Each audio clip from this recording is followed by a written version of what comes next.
foot swishing during jibes. It took me forever to nail it down, but it's the only way to progress when you can easily swap your feet from your weak side or from your strong side. Doesn't matter. You just need to be freely swapping your feet to progress, in my opinion, and to ride waves. Otherwise, you'll spend too much time doing water starts, getting tired, especially if you're doing small board like sinker. So, basic concept. Imagine this is our board, this is you, right? For now, we'll just do a concept of foot swap without actually doing strong side or weak side. So, imagine you're riding a board and you're about to do the foot swap. So everybody, like you probably watched a whole bunch of videos, everybody says you need to pump your board. So once you pump your board, you do this moment. And in this moment, when the board rises up after the pump, you become weightless. So at this moment, the very moment, you are still attached to the board. You never lose traction with the board, but you're literally weightless. Imagine the easiest analogy I can give you is when you're doing bunny hop on a mountain bike or any bike. It's the same concept where you still attach to the pedals, but because of the forward momentum, you and the bike moving upward in upward direction at the same speed. And so it feels like you're pulling the bike up, but in reality, all of you moving together. It's the same thing with the board. So when doing the pump, you do the pump with the board itself and also with the wing. And so you hold on, at this moment you hold on to the wing, wind pulls you up, board has this upward momentum and you're weightless. And it's super stable at this point. And your mast should be halfway, at least halfway in the water. So it's a very stable position. And in this moment, if you don't change the way you lean, basically the way you shift your balance, the whole body balance, and you do the swap of the feet, the board drops, let's say it's parallel to the water at best.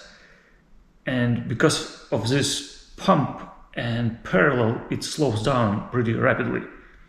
When it slows down, it loses stability because there's not enough speed. Or if you put your feet wrong and you more balanced towards the tail, you're gonna actually stall the board. Or another possibility is you put your feet wrongly, you shift your balance and you flip it on either of the planes. And so it's another way to crash the board. So as you can see, a lot of things can go wrong. Instead, what you want to do, when you do the foot swap, you have to lean forward. Like, I'm over-exaggerating, but the more you lean forward and the more you have this falling momentum, the higher the speed of the foil and the more stability, and you can recover from pretty much any wrongdoing.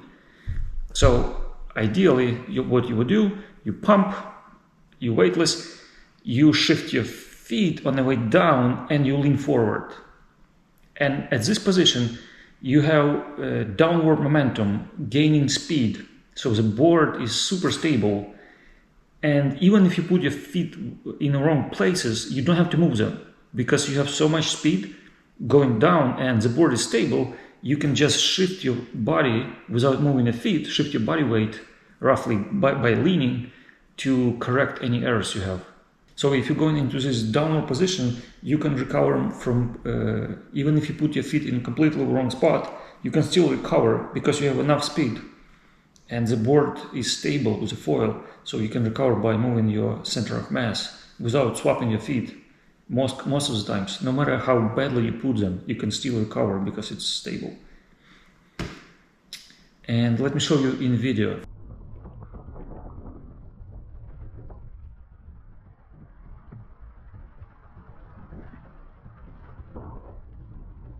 As you can see in this video, so in here I'm pumping the board with my legs, also I'm slightly pumping my wing, even though the wing pumping goes kind of like on subconscious level. I don't even think I think about it, but you slightly do it anyways. Once you pump the feet, it automatically pumps the wing. So you hold on to the wing, you weightless, and at this moment when you're weightless, you swap your feet and lean forward, like commit to lean forward. It seems counterintuitive, but the more you lean forward, the more you gain downward speed during foot swap, and the more stability your foil will have, because there is enough speed and you can recover from pretty much any position.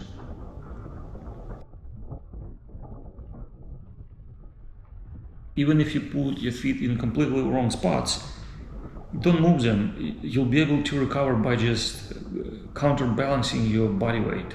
Basically, the center of mass, you shift back, forward, or to the sides, and it will be enough to recover if you have enough speed. If you have enough speed on a downward trajectory.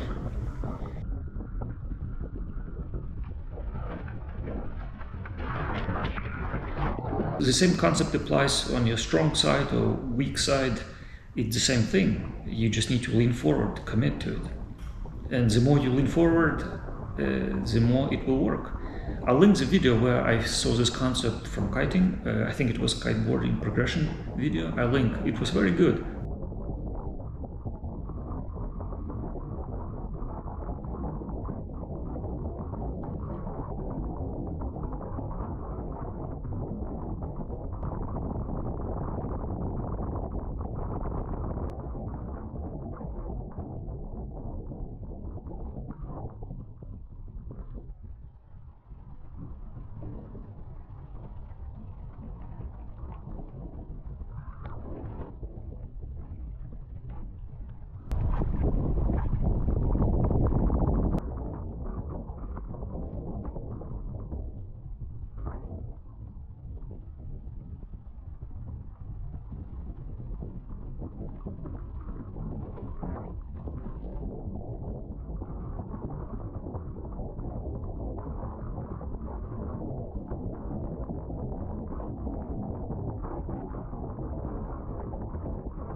Pretend I'm holding the wing, right? In this position, I'm going this way.